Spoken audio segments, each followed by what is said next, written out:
muraho neza, nitwa Vincent. Umuzimu ukomeje guhitana ubuzima bw'abantu hariya mu Burundi. Niba ukoresha WhatsApp n'izindi mbuga nkoranyambaga zigiye zitandukanye, mujya mwumva abarundi bari gutabaza, bari kuvuga bati umuzimu urabahitanye. Uyu ni umuzimu uza mu masaha y'ijoro igihe abantu bari gutelefona. Uyu muzimu ngo uragutelefona mu masaha nijoro. Abantu bakunze gukoresha amatelefoni mu masaha ya nijoro, ukagutelefona. Iyo ugutelefone mukavugana, ako kanya uhita upfa.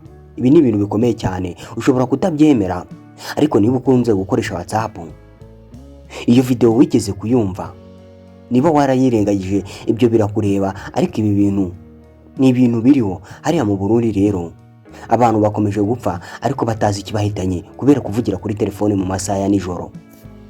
Ngiye muri kumva muri rijwi, ibi bintu nabyumvisheho, nabikuye muri groupe za WhatsApp. Video niyo nayikuye, video irenze iminota 3, barimo bavuga bati ibintu biri kwica abantu mu buryo butazwi. Uyu muzimu rero waje kuvumburwa n'umupasiteri hariya mu Burundi wasengaga cyane, niwe wavuze ati uyu ni umuzimu waje uri gutelefona abantu bakunze gukoresha amatelefoni nijoro.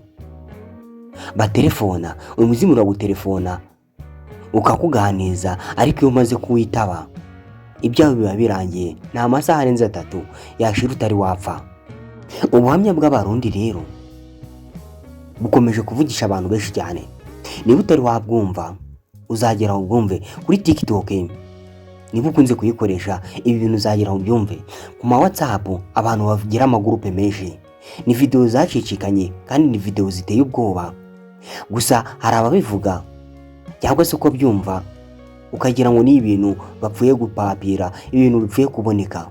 Ni ibintu biriho hariya mu Burundi, kandi ubuzima bw'abantu ukomeje kuhacikira, barimo barapfa. Abasenga rero musengera igihugu cy'u Burundi, kuko ntabwo cyorohewe n'uyu muzimu. Niba hari umuntu wumvishe video kuri WhatsApp bagiye bacicikanya banavuga bati muyisharinge ikwirakwira ahantu hose, nyandikira hepfo muri comment umbwire niba warayumvishe. Niba utarayumvishe nabwo wakandika hepfo muri comment, tukaguha link uranyuraho ukayumva. Ni video ibabaje, ni video y'amajwi ateye ubwoba. Iki kintu kiragenda kikakuganiza, mukaganira, mbese gihinduranya n'amajwi. Bumwe kivuga nk'umukobwa, ubundi kikavuga nk'umuhungu. Iyo kigutelefone rero ndi nijoro, kikumvisha uburyo muri buhure, cyangwa se kikaza kukwirebera. Kubera gutwagwa rero, ari ngiye gihamagara umukobwa kikamubwira ati ntabwo kunze kandi mfite amafaranga, reka nze nyaguhe tugira ibyo dukora. Iyo cyemereye rero, ubwo kiza nyine kije kwica. Waba uri umusore, kikakubwira uburyo cyagukunze, noneho kikakubwira kiti nje kugusura, nyingurira. Ugakingura, ukagwa mu muryango. Ibintu biteye ubwoba. Abarundi bakomeje gupfa, ariko abantu bakunze gukoresha telefoni nijoro nibo bantu gihamagara. Mu Burundi rero nta muntu ukitaba telefoni nijoro. Niba umuntu aguhamagaye uri mu Burundi, ntiwemerewe kwitaba telefoni, kuko ibi bintu biri guhitana ubuzima bw'abantu. Ntiwamenya ngo ni bingahe, ariko biri kubahitana ubuzima bwabo. Mwa bantu mwe rero, isi igeze aharindimuka. Abafite za Bibiliya musenge. Uyu muzimu utagera mu gihugu cyacu, umuzimu uteye ubwoba uri guhitana ubuzima bw'abantu. Ni ibintu bikomeye rero. Abasenga ni musenge. Abarundi bo bamaze kubimenya, ubu ni gihamagara ngo bakitabe. Kereka nyine wa wundi uhuye n'umwako usanzwe aragenda ahitanwe n'iki kintu. Ubutumwa bwanjye ndabutambukije rero. Usenga nasenge, asengere mu mutima we, ndetse nase anasengera abarundi, ariko nawe atiyibagiwe.